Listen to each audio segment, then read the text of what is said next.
Hey guys, and welcome back to this channel. In this video I'll be showing you guys how you can put two videos together in CapCut PC.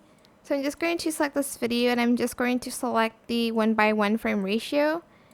And I'm just going to make it so it's like kind of like cropped here in the middle sort of. Then I'm just going to place this on top and I'm just going to place it there. And you can stop there and that's pretty much it really, or you can even blend them. So I'm just going to move them a little bit closer to each other.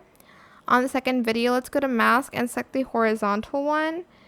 And I'm just going to rotate it like that. And I'm just going to place a line here and I'm just going to feather it out here to blend those two videos together. And that is pretty much it. Really super simple. I hope this tutorial is helpful for you guys. Don't forget to like, comment, share, and also subscribe to this channel if you haven't done that already.